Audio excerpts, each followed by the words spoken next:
All right, today we are jumping into a really pivotal chapter from the Gospel of Matthew.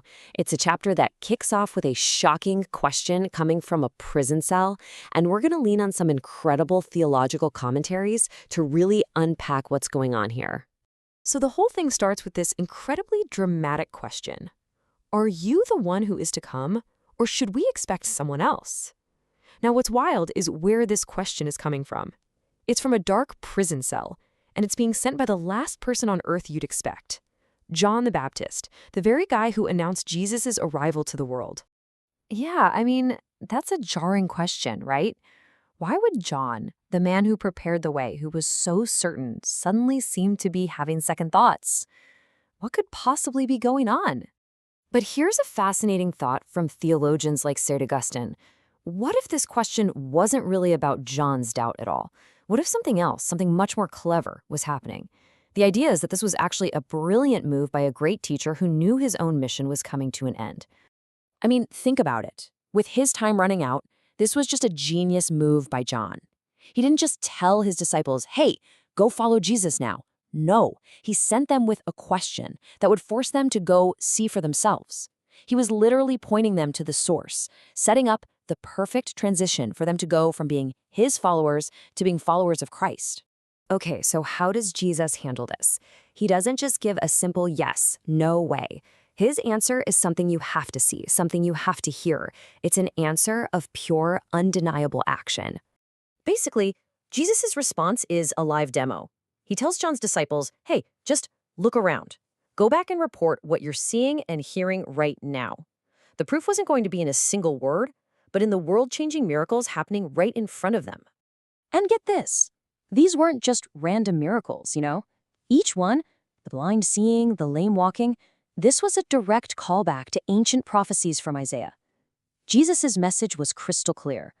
All those promises you've been waiting for, they're happening right now, in front of you. And then Jesus adds this kind of a cryptic warning.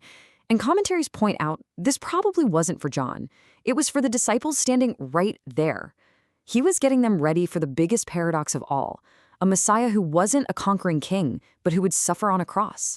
That was going to be a huge stumbling block for a lot of people. So once John's disciples head out, Jesus turns to the crowd, and he has to do some damage control, right? He needs to make sure nobody misinterpreted that question as a sign of weakness from John. So he starts to testify about who his forerunner really was. He starts asking them these rhetorical questions, really making them think. What did you guys go out into the desert to see? Some flimsy reed just swaying in the wind? Of course not.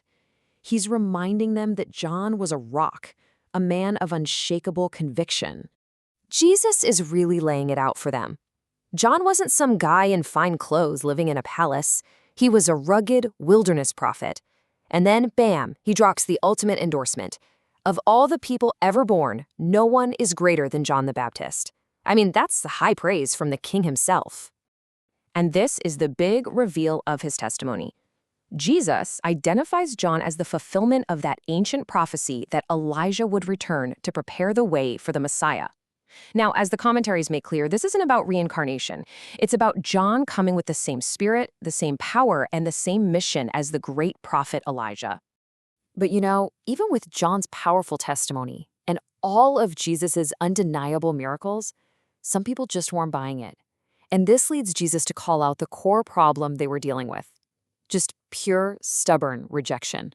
And he uses this really frustrating analogy. It's almost like he's talking about kids playing a game. He says, it's like we played a happy wedding song for you, and you wouldn't dance. Then we played a sad funeral song, and you wouldn't mourn. It's this perfect picture of a generation that just refuses to engage no matter what God is doing. And this table just perfectly exposes their hypocrisy. They criticized John for being too harsh, too ascetic, and just dismissed him, saying, oh, he has a demon.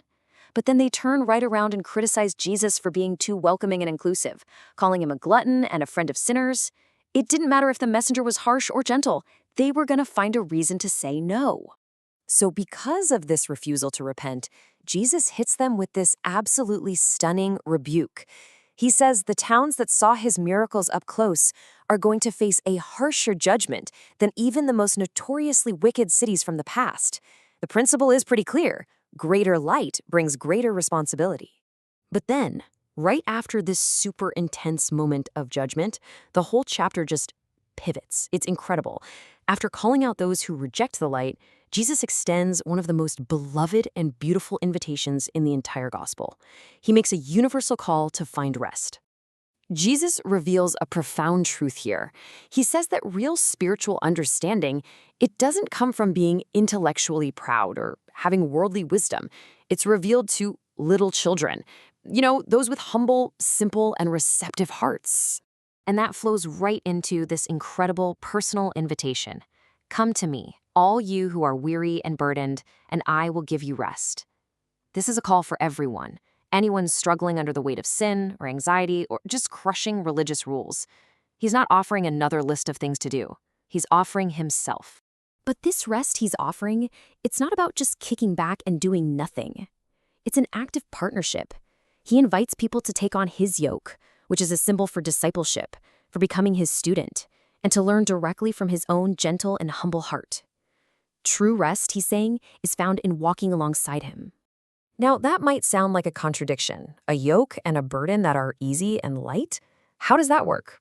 Well, the commentaries explain it this way. This isn't a promise of a life without any struggles. Not at all. It means that when your discipleship is fueled by love and it's built on a foundation of humility, the actual burdens of life are transformed. They're made light by his presence and his promise. And that really leaves us with a question that echoes through the centuries. In a world that is constantly piling on heavy burdens, stress, anxiety, you name it, what does it actually mean to carry a light burden? And how can embracing humility and gentleness truly transform the weight of everything we carry?